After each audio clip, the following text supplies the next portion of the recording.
Fala você que me assiste, bom dia, Deus abençoe todo o teu dia no nome de Jesus, que traga graça, prosperidade e paz sobre a tua vida e sobre a vida dos teus familiares, e que tudo que você esteja pedindo a Deus, concernente, conforme a vontade dEle, para o bem da obra dEle, para o bom andamento da obra dEle, para a honra e glória do nome dEle, que Ele te conceda no nome de Jesus. Nós vamos orar, mas eu quero deixar um título de aviso, é um título avisando, e é da mensagem de hoje para você e para mim, que é o perigo de voltar para onde Deus te tirou. O perigo de voltar para onde Deus te tirou. Vamos orar? Deus Santo, no nome de Jesus, obrigado por esta manhã. Eu oro a Deus agradecendo ao Senhor pelas vidas que assistem este vídeo, por essa pessoa que está orando comigo agora. Essa pessoa pode estar em necessidade, meu Deus. Essa pessoa pode estar passando por lutas, por provas, ó Deus, por alguns problemas, ó Deus, no mundo físico e também no mundo espiritual. E disso vamos falar hoje, ó Deus, como move o mundo espiritual. Mas nós pedimos ao Senhor, ó Deus, que vence todas as nossas batalhas, que conhece desde o trono da graça, o trono do céu, até a profundeza do inferno, o Senhor conhece. E o Senhor sabe que nós precisamos, para viver nesta terra, nesta vida, precisamos da bondade, da misericórdia, da proteção, dos cuidados do Senhor. E por isso eu e esta pessoa que assiste este vídeo e que ora comigo agora, oramos ao Senhor, no nome de Jesus. Amém. O perigo de voltar para onde Deus te tirou. Vamos ler Juízes, capítulo 9, o versículo 1, 2 e 6. Eu quero lembrar a você que um certo ateu disse, e eu gosto de repetir o que esse ateu disse. Ele disse assim: mesmo eu sendo ateu e não crendo em Deus, que Deus existe, eu tenho que concordar que a Bíblia é um livro fascinante de se ler. Isso quem disse foi um ateu que dizia não acreditar na existência de Deus, mas acredita que ao ler a Bíblia, paz entrava no seu coração. Ele sentia algo anormal simplesmente ao ler a Bíblia, se sentia confortável, ao ler a Bíblia. Então, você e eu precisamos estudar a Bíblia. Hoje eu estava falando com a minha esposa que este capítulo 9 de Juízes tem muitos mistérios. Nele tem aquilo que eu disse que iria revelar quando chegasse nele, que é o segundo pedido de Gideão, que o velo estivesse seco, mas que todo o solo em volta estivesse molhado. Cumpre-se neste capítulo 9. A Bíblia é um livro de mistérios, mas lembra de uma coisa. Hoje um irmão me perguntou sobre Evelyn Caetano, que foi minha secretária, foi a pessoa que eu fui usado para ela voltar para Jesus e foi minha companheira no ministério. Ao perguntar por Evelyn Caetano, ele me fez lembrar de uma estatuetazinha que a Evelyn me deu no dia do pastor. E essa estatuetazinha era de um homem de Deus ajoelhado orando, e eu guardo até hoje. Eu poderia mostrar aqui, mas não lembrei de pegar. E esta é a minha prática hoje. A Evelyn, quando me deu essa estatueta, quando ela me deu esse símbolo de um pastor de joelhos orando, está acontecendo exatamente hoje na minha vida. Muitos anos depois, mais aproximadamente de 20 e poucos anos que ela tenha me dado, isso está cumprindo agora na minha vida. O tempo maior que eu passo em toda a minha vida de joelhos é agora. Então, eu fico feliz, pela Evelyn ter me dado este presente no dia do pastor. E hoje eu estou podendo falar com você aqui do amor do Senhor.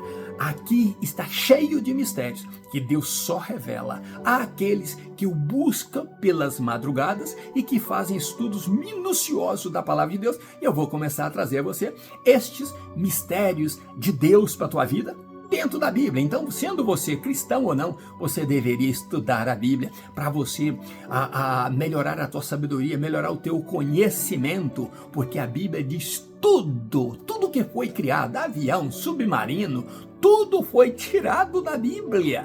E você não sabe disso porque você não estuda. Mas quando você começar a estudar, você vai dizer, olha, fulano de tal fez esse objeto. Vai lá na Bíblia que ele está lá. Salomão diz que nada novo existe, tudo já existiu, tudo está escrito na palavra de Deus.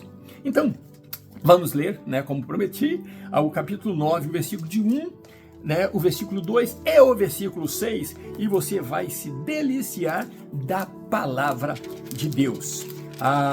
No versículo 1 do capítulo 9 diz assim: Abimeleque, o filho de Jerubaal. Quero lembrar que esse é filho de Jerubaal, que era o mesmo Gideão, com uma concubina lá de Siquém, uma siquemita.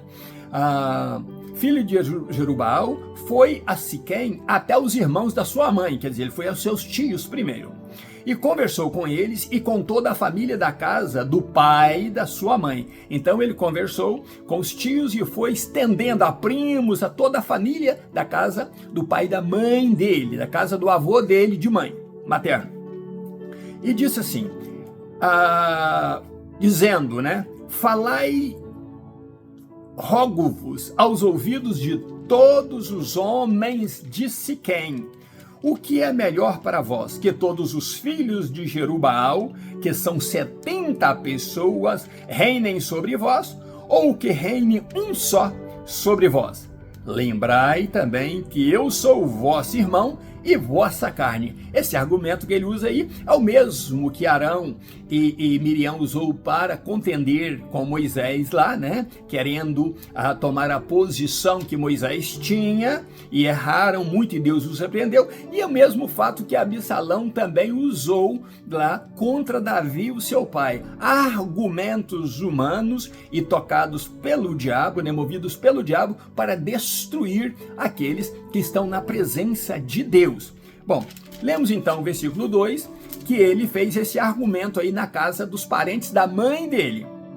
E o versículo 6 diz assim: E todos os homens de Siquém se reuniram, e toda a casa de Milo, e foram e fizeram de Abimeleque rei junto ao carvalho, perto de Siquém, onde estava uma coluna. Bom, vou trazer os mistérios então do que lemos, Quando Gideão ainda estava vivo, como eu disse antes, o povo então estava ali admirados com a estola sacerdotal, porque aquela estola ali simbolizava então vitórias e vitórias. Mas estando admirados com uma estola, objeto de conquista que foi feito com ouro da conquista, eles foram se afastando de Deus. Mas havia paz no meio do povo de Deus. Isso, o povo de Israel afastando-se. O que acontece? Que depois de 40 anos ali, como juiz do povo, tudo estava bem, apesar dessa profunda admiração, e o povo se esfriando no amor a Deus, mas ainda não havia idolatria. Gideão então falece. Entra no capítulo 9, tirando do capítulo 8 ainda, diz então que o povo, depois da morte de Gideão, se tornaram idólatras novamente, idolatrando aos Baalins, toda a série de Baal. E aqui vamos mencionar um destes Baalins. Então o povo volta a adorar e cria lá de novo, onde Gideão havia quebrado o altar de Baal, e então ele passou a se chamar Jerubaal, esse mesmo que lemos aqui no capítulo 9. O povo volta a construir ali um altar a Baal Berite, que significa Deus da aliança. Claro que é Deus com letra minúscula, porque é Baal, não é o Deus de Israel. Então o que acontece? E ali eles começam a idolatrar, a se prostituir.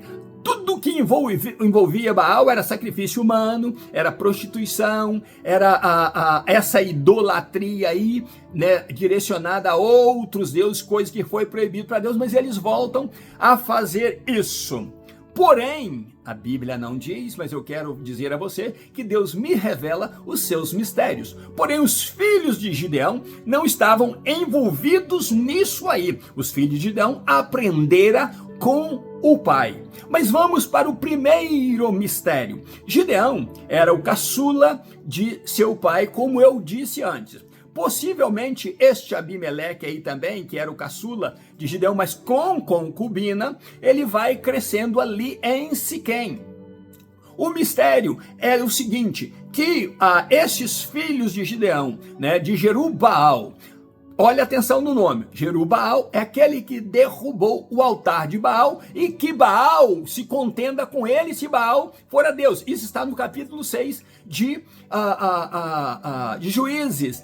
Foi palavra do pai de Gideão, chamado Boaz. E naquele dia que ele disse isso, o nome de Gideão então foi mudado para Jerubbaal, que Baal contenda com ele. O que acontece é que nós vamos ler os próximos 2 capítulos e vamos ver que Gideão foi vitorioso como Jerubbaal, aquele que derrubou o altar de Baal e teve 40 anos de paz em Israel. Nunca mais, né? Naquele período ali, principalmente, os midianitas levantaram mais contra Israel, não puderam mais abaixar a cabeça e entenderam que são perdedores.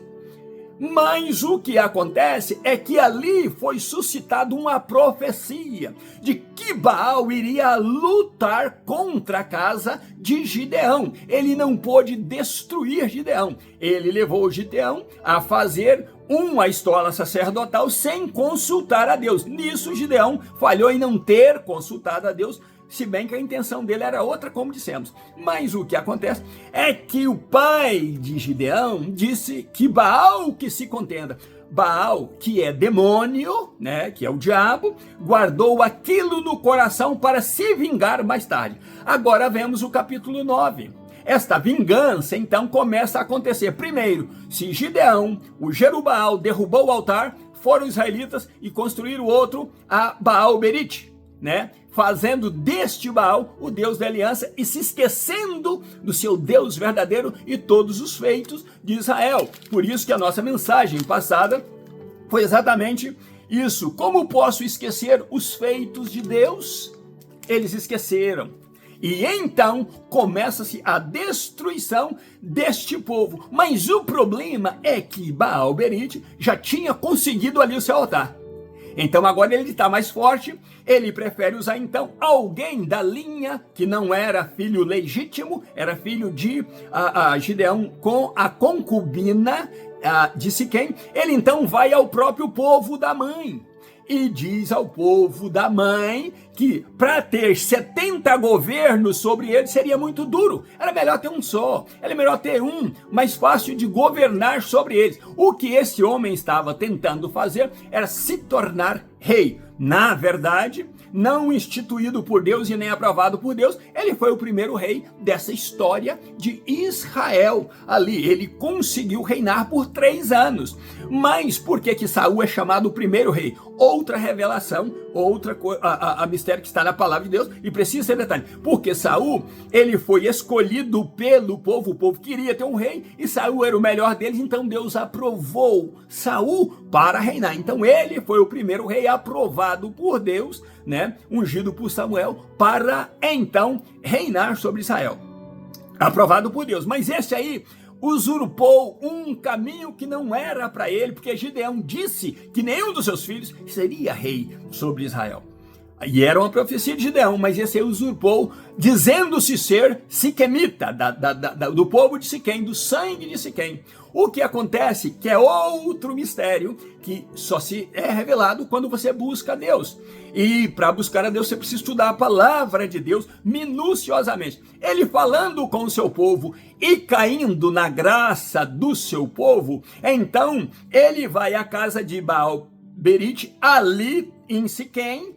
E o que ocorre? Os homens de Baal, que é adoradores de Baal-Berite, pega eles e entrega exatamente quantos filhos tinha Gideão. Isso você precisa olhar esse detalhe. 70 filhos da sua coxa. Ele tinha um, que a Bíblia não diz que era de concubina, que era Jotão. E pela leitura e pela revelação de Deus, você vai perceber que este Jotão era fora dos 70.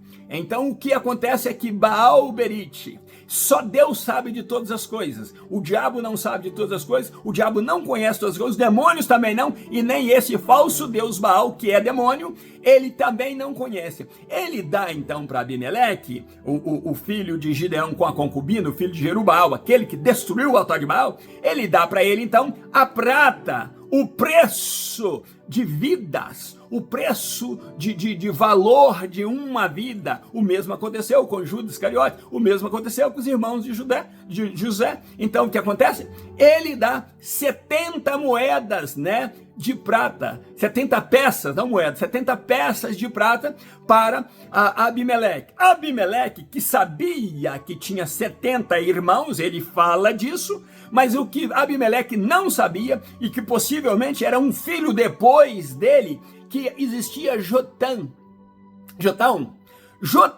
então, não estava na linha nem de Baal, nem de Abimeleque. E quando Abimeleque pega essas 70 peças de prata, que equivalia cada uma peça de prata à cabeça, isso foi o que Baal pagou, a cabeça de um filho de Jerubaal, aquele que destruiu o seu altar e levantou um altar de Deus ali em Ofra. Bom, o que sucede é que então ele pega essas 70 peças de prata e busca uns homens ociosos, uns vagabundos que tinha na cidade, uns que não tinha nada o que fazer, que se vendia por qualquer valor, e com esses homens ele cria um pequeno exército, possivelmente pagando esses homens pelas cabeças dos filhos de Gideão. Quero trazer para você outro mistério. E eles vão lá e matam sobre uma rocha os 70 filhos de Gideão. Lembra que os efraimitas foram ali e pegaram 2 príncipes, e um deles, os efraimitas, matou sobre uma rocha que era um altar a Baal. Ali foi desmoronado mais uma vez o deus Baal. Só que agora Baal vinga 70 vezes mais nos filhos de Jerubaal. Esse foi um mistério revelado aí, o porquê que eles morreram na rocha. Agora, e por que Jotão escapou? Porque Deus não permitiu, foi interferência de Deus, que não fosse pago por Baal o preço da cabeça de Jotão. Porque se tivesse 71 peças de prata, talvez isso fosse entrar na cabeça de Abimeleque. Porque 71 peças? Existe algum outro da linha de Jerubaal que não seja eu? Então Deus travou ali o entendimento tanto dos demônios quanto de Abimeleque, e não foi pago a cabeça de Jotão. Por isso Jotão conseguiu fugir. E se Jotão conseguiu fugir, é porque ele estava ali perto dos seus irmãos da parte de pai, e possivelmente, por não estar no número de 70, ele era filho então de uma concubina, e filho de concubina não é considerado filho da coxa do patriarca, da coxa do pai. Bom, entendemos então que até aí mistérios e mistérios de Deus foi revelado. Por isso que eu quero voltar ao título a você: o perigo de voltar para onde Deus te tirou. Aquele povo voltou a adorar a quem Deus os arrancou da adoração. Existia já um altar a Baal ali antes, e Deus os arrancou, e agora Israel volta a adorar. Mas glória a Deus, que mesmo pagando o preço, os filhos de Jerubaal não se dobraram a esse Baal-Berite, e por isso este Baal-Berite tinha, além de já querer vingar, como fora profetizado por Joás, antes, que ele contender então com quem derrubar o seu altar, ele ali vai vingar a morte do príncipe lá sobre também o seu altar, um dos príncipes adoradores dele, mas não conseguiu acabar com a semente total de Jerubaal. Deus manteve Jotão de pé, e desse assunto vamos continuar falando, porque os mistérios de Deus nesse capítulo 9 são muitos. Mas você e eu precisamos ver mais uma outra possível vingança de Baal. Lembra-se quando Jacó contendeu com Siquém, com o Amor, o pai dele, e outras cidades se juntaram, inclusive a Milo ali se juntou a Siquém para guerrear contra a família de Jacó pela defloração de Diná. Esta luta se suscita agora novamente contra a família de Jacó por um traidor que era filho dele de Gideão, Jerubaal, com a concubina. Mas para se sentir vingado, Nós lemos que então Abimeleque, depois de matar toda a linhagem na cabeça dele, de Gideão, junta-se os homens da cidade e o leva debaixo de um carvalho, perto de Siquém. E ali eles proclamam, em uma colina ou um altar, eles proclamam Abimeleque rei, um rei totalmente sanguinário e fora dos planos de Deus. Mas por que Baal fez isso também? Vou lembrar a você que quando Jacó pegou os ídolos de Raquel, ele foi debaixo de um carvalho perto de Siquém e ali enterrou os ídolos. Não teria o povo de Siquém ido ali levantado um outro altar naquele lugar para dizer que Baal é superior ao ato que fizera Jacó, o homem de Deus? Agora eles vão ali e proclamam um rei. Ali eles fazem festa. Ali eles cospem na cara dos feitos de Deus, do patriarca Jacó, e diz: você enterrou ídolos, mas nós edificamos sobre estes ídolos que você enterrou um altar a Baal Berite, e agora nós temos um rei, segundo o nosso entendimento, que irá reinar Jacó, o teu povo, que irá reinar sobre os teus filhos, a tua herança, estarão subjugados a nós de Siquém. E desse assunto continuaremos falando. O perigo de voltar para onde Deus te tirou. Meus irmãos e minhas irmãs, meu querido que me assiste e minha querida, às vezes nós esquecemos das coisas de Deus, de quanto Deus fez para mim e para você. Esquecemos de adorá-lo, de buscá-lo, porque a vida tem ficado às vezes muito fácil, muito normal, muita paz. E então vamos entrando no percurso deste mundo, virando as costas para o nosso Deus, e então começamos a proceder como o mundo procede. Não volta. Não volta. Você que começou a caminhar com Deus, você que quebrou o altar da idolatria, você que deixou de adorar ídolos, você que saiu do meio de um povo adorador de ídolos, você que destruiu tudo que era idolatria na tua vida, que deixou a prostituição, que deixou as drogas, que deixou a maledicência, que tem uma vida nova com Deus. Não recue.